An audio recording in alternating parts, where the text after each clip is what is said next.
لا تنسى الاشتراك في القناة والضغط على زر الجرس لمتابعة أخبار المملكة المغربية الشريفة. بإرادة راسخة والتزام ثابت من جميع مكوناته، يواصل المغرب مسيرته بحزم وثبات نحو ترسيخ وحدته الترابية التي يعززها دعم دولي مضطرد لا لبس فيه للحقوق التاريخية والمشروعة للمغرب على أقاليمه الجنوبية، وفي مقاربته الرامية للدفاع عن عدالة القضية الوطنية الأولى التي تستمد جوهرها من الرؤية المتبصرة والاستشرافية لصاحب الجلالة الملك محمد السادس. يعتمد المغرب على عمل دبلوماسي استباقي وفاعل، وبفضل هذه الرؤية التي تمت صياغتها بعزم وإيمان، تمكن المغرب من ترسيخ مكتسباته خلال سنة 2022 داخل هيئة الأمم المتحدة. ففي قراره رقم 2654 الذي اعتمده في أكتوبر الماضي، كرس مجلس الأمن بشكل لا رجعة فيه سمو ومصداقية وجدية المبادرة المغربية للحكم الذاتي باعتبارها الحل الوحيد والأوحد لهذا النزاع الإقليمي في إطار السيادة والوحدة الترابية للمملكة.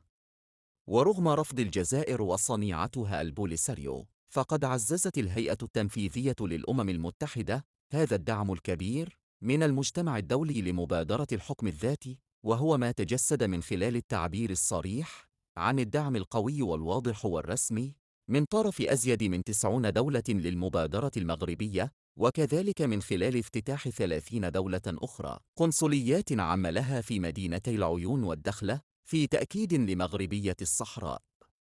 وهكذا تم تجديد التأكيد على هذا التكريس الواضح من قبل العديد من الدول والمجموعات الإقليمية ومقدمي الملتمسات الذين تعاقبوا على منصة اللجنة الرابعة للجمعية العامة للأمم المتحدة للتعبير عن دعمهم للعملية السياسية الأممية، وإبراز الجهود الصادقة والجدية للمغرب والتي يجسدها مخطط الحكم الذاتي. وطيلة شهر أكتوبر وأوائل نوفمبر، أعرب سفراء وممثل الوفود والتجمعات الإقليمية أيضاً عن قناعتهم بسيادة المغرب على أقاليمه الجنوبية، كما أبرزوا وجاهة مخطط الحكم الذاتي باعتباره الحل الوحيد والأوحد للصراع الإقليمي حول الصحراء، فضلاً عن دينامية التنمية الشاملة التي يشهدها هذا الجزء من المملكة.